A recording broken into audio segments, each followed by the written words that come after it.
Well, I'm Moe Davis. I was a native-born, raised, and educated North Carolinian. I'm from Cleveland County, from Shelby originally. That's where my family was from. And we had a family farm over in Rutherford County where my dad had grown up, and we raised Black Angus cows and had horses there. So I spent the first 18 years of my life kind of in that area. And I think I grew up with the perspective that the whole world was just like where I grew up in North Carolina, where everybody knew that what liver mush was and that barbecue was made out of pork. You know, it was a noun, not a verb. Then I went to Appalachian State to college, and then I went to North Carolina Central University School of Law and became a member of the North Carolina Bar in 1983. So it's been 37 years now that I've been a member of the bar. My dad was a 100% disabled veteran of World War II. He'd left Rutherford County as a healthy young man and came back totally disabled. So when I was growing up, he had leg braces and a back brace and crutches and hand controls on the car. So my earliest memories, I'm 61, so I can remember back to I was 5 or 6. And my dad, I remember him saying, hop in the car, we're going up to Asheville to the VA hospital. And so now I'm a 60% disabled veteran. I go to the same VA hospital that my dad did. So I joined the Air Force in 1983, right after I passed the bar. And my plan was I'd worked in state government here in North Carolina for Rufus Edmonston. And I thought after law school I'd go back and work for state government. But right after I passed the bar, my dad passed away. And I felt I owed it to him to serve. He never complained about leaving here healthy and coming back disabled. In fact, he was the commander of the American Legion post in Shelby. But I felt I owed it to him. I thought it would be a good experience. So I was going to do 4 years and come home, and I joined the Air Force, and I enjoyed it and ended up staying for 25 years and retiring as a colonel. I'm best known as having been the chief prosecutor at Guantanamo Bay, where I served for a little over 2 years. And I resigned in 2007 over the issue of torture, when the people above me in the chain of command retired or were replaced by political appointees who overrid my policy of not using evidence obtained by what we called then enhanced interrogation techniques. And when I was ordered to use that evidence, I submitted my resignation from that post. I spent my last year in the Air Force as the director of the Air Force Judiciary. I retired in 2008. The military is not partisan. We're encouraged to vote and that kind of thing, but you can't run for office or participate in a campaign. So in October 2008, I retired, and I got to officially participate in a campaign. So my wife and I put up an Obama sign in our yard. Somebody burned it down. We put up another one. I volunteered with the Obama campaign in Prince William County, Virginia, and I was thrilled when he got elected. At that time, I'd started a job. I was a senior specialist in national security for the 111th Congress, and I was the head of the Foreign Affairs, Defense, and Trade Division at Congressional Research Service, the largest division there, where we provided advice to 8 committees in the House and 8 committees in the Senate. So in January 2009, life was looking pretty good for me. I was a retired colonel, a senior executive in the Federal Service, and President Obama took office. And the second thing he did after he signed the Lilly Ledbetter Act was sign an order to close Guantanamo. By the fall of that year, he began to backpedal on that because I don't think he anticipated the backlash. Because John McCain had run on closing Guantanamo as well. But Mitch McConnell was determined to make Barack Obama a one-term president. So when he said he wanted to close it, Mitch McConnell said no. I've joked that if he really wanted to close Guantanamo, Obama should have said, I love the place, I'll keep it open forever, and McConnell would have closed it by February. But I published 2 op-eds on Veterans Day 2009 that were critical of the administration for backpedaling on Guantanamo, and I got fired for writing those. So the ACLU, Anthony Romero, called and said, what can we do to help? And the ACLU spent $1 million in 7 years fighting for my First Amendment rights in federal court. After that, I became a law professor at Howard University for 4 years. And then for the last 4.5 years, I was a judge at the U.S. Department of Labor. I finished up my trials at the end of 2008 and had to finish writing decisions. So my wife and I bought property in Asheville 2 years ago. We started building a house a year ago, so we moved down in May. And I teleworked, and I finished writing my decisions in September. I turned in my equipment and signed out of my top secret clearance, and I thought I was retired until the court intervened and said that they were going to redo the map if the legislature didn't. So it became apparent Asheville and Buncombe County had to be put back together. You couldn't explain what had happened to it other than cheating. And when I looked at the candidates that were running, I just didn't see anyone on the Democratic side that I thought they're good people, but I didn't think they had what it was going to take to compete against Mark Meadows or whoever the Republicans pick. So as a result of my involvement with Guantanamo, I was a regular on CNN and MSNBC and Fox News and most of the other networks. I've developed a national following. And I think that gives me the ability to bring in resources that the other candidates don't have the ability to do. I'm told by folks that are assisting in the campaign that have done this on a national basis before that it'll take at least $2 million to win this race. And you can go online to the Federal Election Commission. You can see what each of us has raised. But in 11 weeks, I've raised more than the other 4 candidates combined in the entire year. So that's the reason I got in. I've got over 30 years in uniform, in a suit working on the Hill, or in a robe sitting on the bench. And I'm just too invested in democracy to watch it go down the drain.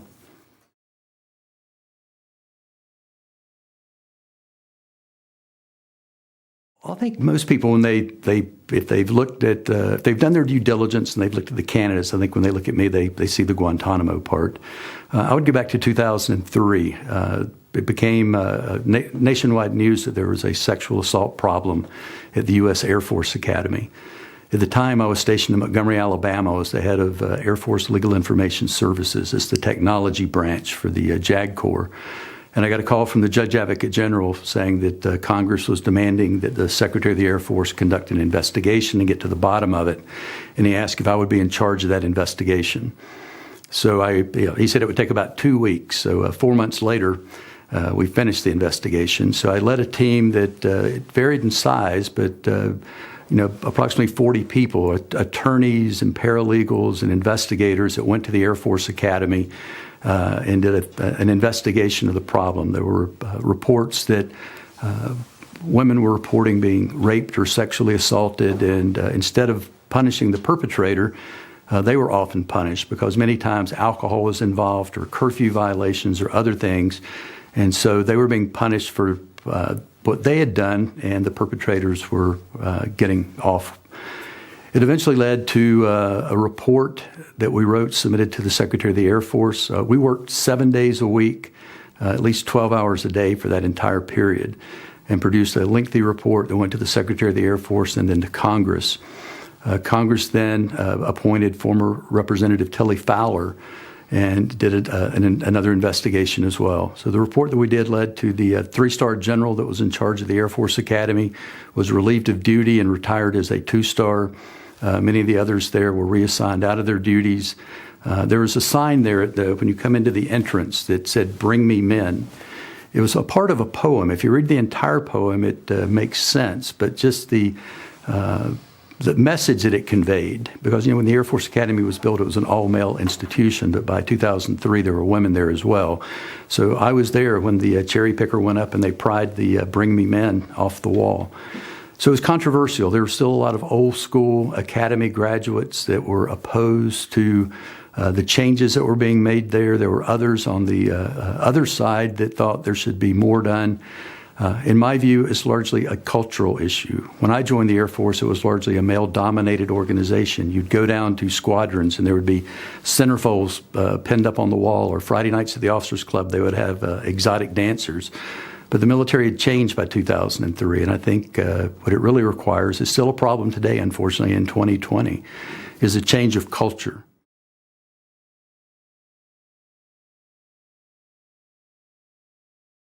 Yeah, the biggest problem, it was a very political issue, and at that point it was a national news issue, so there was a lot of pressure being placed on the leadership of the Air Force, particularly the Secretary. Secretary Roach at the time was Secretary of the Air Force, but a lot of political pressure on him, and there were competing interests. As I said, you had kind of the old school that wanted to preserve the traditions, and you had others that thought there should be radical change.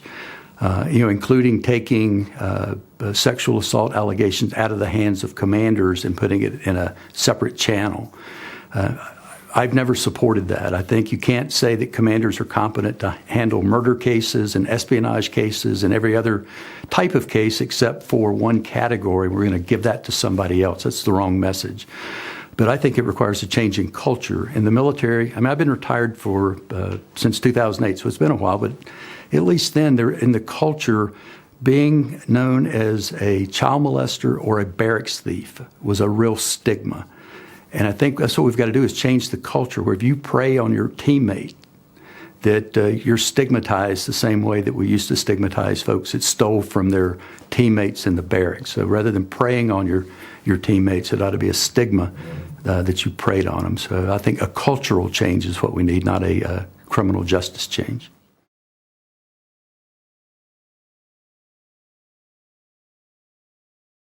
Well, this district, the new lines are better than they were, but they're not perfect. You know, for Mark Meadows, all it required for him to win was to put his name on the ballot. He didn't have to come here. He didn't have to spend money. He didn't have to debate. It was just, put your name on the ballot and you're guaranteed to win. On the Democratic side, there was no real national support for the candidates here because it was a losing effort just by the math. It just didn't support putting money here when you could use it elsewhere to try to get Democrats elected. The new map isn't perfect. Depending on who you talk to, it's still a 5 to 8 point Republican-leaning district. So if every Democrat votes for me in November, we lose. We have to attract some of those red voters, some Republicans. And I think they're still out there. The electorate, there are 11 or 17 counties in this district. If you look at it, the electorate kind of falls into three buckets. You have about a third that are registered Democrats, a third that are registered Republicans, and the other third are unaffiliated. The unaffiliated voters on March 3rd in the primary have a choice whether to take a red ballot or a blue ballot. Historically, over the last few elections, about 60% have taken red ballots and 40% have taken blue. So we've got to win over some Republican-leaning or Republican voters in order to win this race. So where I think I can appeal to those folks is I'm a veteran. I was at an event in Jackson County a couple of weeks ago, and at the end, a lady came up afterwards and shook my hand and said, I wish I could take you home to talk to my husband. He's a Trump supporter, but he's a veteran, and with your record, he would listen to you. So I'm a life member of the DAV. I'm get my health care at the VA, which I'll fight to preserve. The Republicans want to privatize everything, including the VA, to find a profit margin in it. But veterans kept their commitment, and the government's got to keep their commitment to the veterans. There's 65,000 veterans in this district. They have family members that vote. So I can go out to Tuckasegee to the VFW and walk in the door. I'm eligible for membership, and I'm one of those guys. And I think I can connect with those voters. And I still think there are voters out there that lean Republican that are offended by President Trump's conduct. They're offended by those that enable his conduct, like Mark Meadows. They're offended by the debt and the deficit. I mean, that was one of Mark Meadows' war cries during the Obama administration was debt and deficit. Well, the debt's up over $3.25 trillion under the Trump administration, and I hadn't heard Mark Meadows complaining about it. So I'm a fiscal conservative. I have 2 Masters of Law in Government Procurement and Fiscal Policy, and I taught fiscal law at the Air Force JAG School.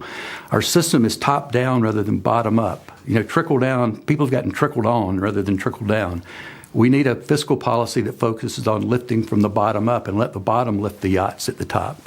So I think we can save a lot of money. The defense budget's $750 billion, more than the next 10 countries behind us combined. It's a very inefficient system.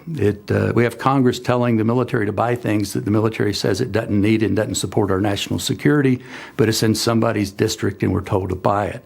At the end of the fiscal year, if you have money left, you got to go out at the end of the fiscal year and spend every penny, because if you don't spend it, you obviously don't need it all next year. So we have a horribly inefficient fiscal system, and I think a lot of those voters out there that lean Republican are worried about that. And I think a lot of the issues like the Green New Deal, if you peel the label off and break it down to the components, I think we can make an economic argument and a national security argument on why green technology is the future for North Carolina. And so I think, using my credentials and using my positions, that I can go out in those rural counties and win over those red-leaning votes that we've got to have to win this election.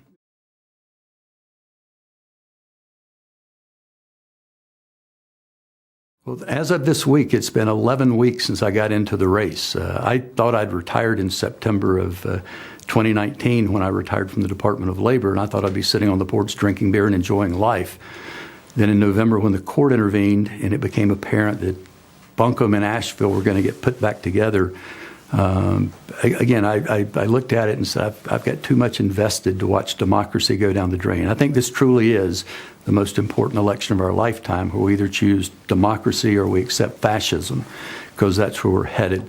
So I've been fortunate to have some folks that have participated in prior campaigns, that know the district and know the right people, that have jumped in and helped me go from 0 to 60 in short order.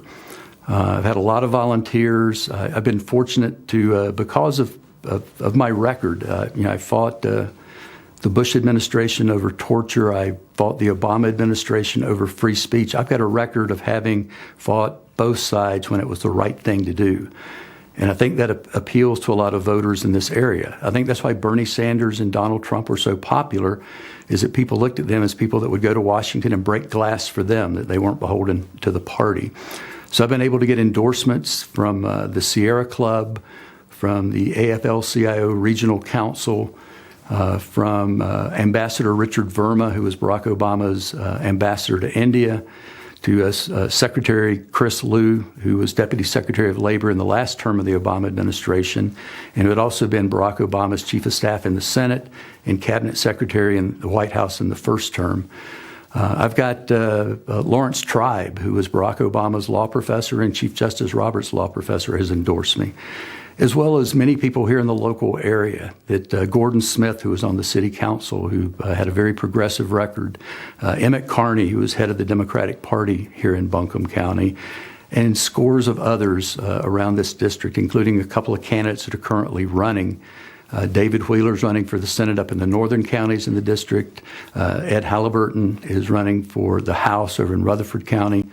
So I've got a broad base of support, and if you go online and look at their endorsements, they've said they know me, they know my character, and they know that I'm the candidate that has the ability to win this district. So that's kind of what we're doing. And we have people that have run national campaigns that if we can get past the primary will come on board and help us with the staffing, with raising the $2 million plus that it's going to take to win this district. And I just don't see any of the other candidates. They're good people, and I can tell you running is hard, and they're out there doing it, and I give them credit for it. But this is a race that we've got to win. We can't take 4 more years of Donald Trump or 2 more years of a Trump enabler.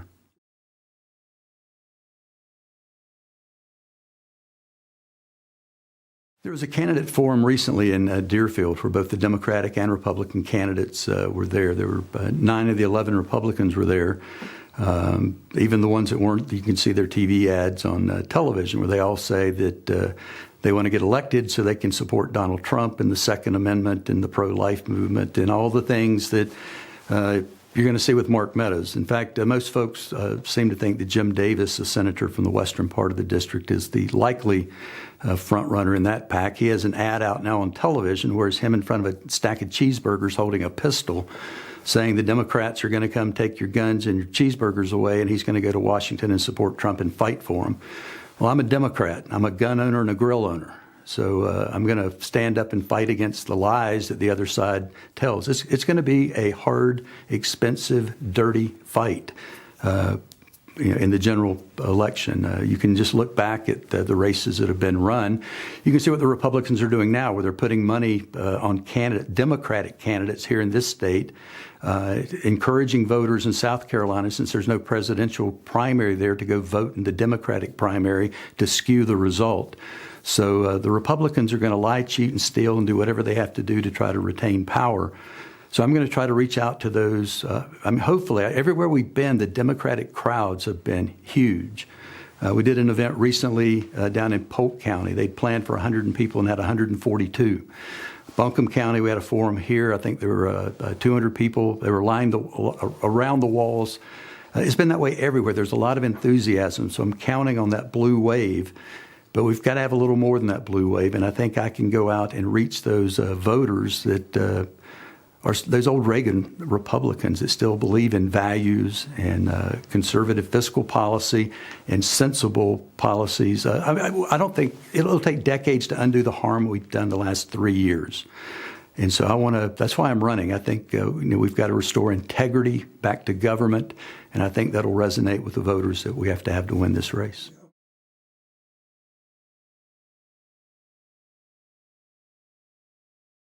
I'm not sure exactly what my opponents will focus on. I've had 3 top secret, sensitive, compartmented instruction security clearances through 3 different agencies, including the CIA.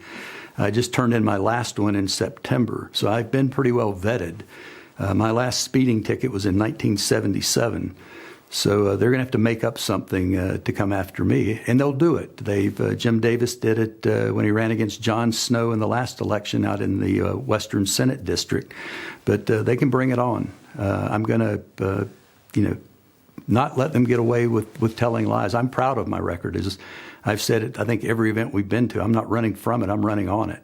So I encourage folks to look at my record, look at what I've done. The endorsements I've gotten is because folks recognize my character and my integrity, and that's what's lacking on Capitol Hill. So I'm going to try to stress the positives of, again, when I go out, I ask folks in the districts, in 8 years now, Mark Meadows has had 4 terms. What has he done to make your life better or the lives of your family better?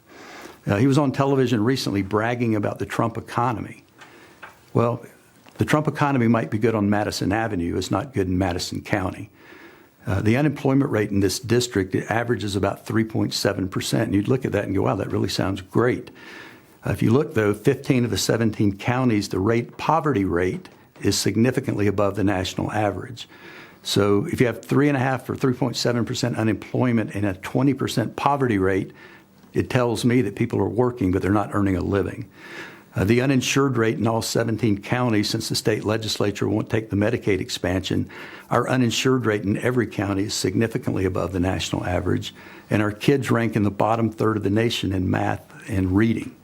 So I think I can campaign on those issues. When I take office on January 3rd of 2021, I'll face the voters again in November of 2023.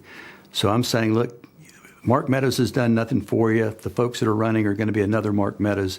What do you got to lose giving me 22 months to see what we can do for you and your family?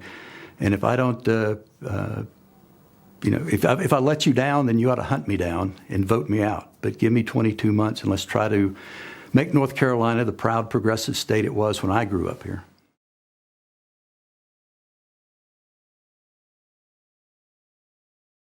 There are a lot of important policy issues. The poverty rate here is high, the uninsured rate, the education system is not what it should be. Broadband access, particularly in the Western County, broadband access across the country is in excess of 90%. In many of our counties, it's under 60%. So the opioid crisis. There are a ton of policy issues that are critical to this district. But I think the number one issue is restoring integrity and accountability to government. As we've seen recently with the vote on impeachment, Mitt Romney was the only one on the other side with the character and the integrity to stand up and do the right thing. So I think job one is getting to the Hill and bringing integrity back to government, because we have cracks in the foundation. So we've got to shore up the foundation and fix it, and then we can address those policy issues on top of it.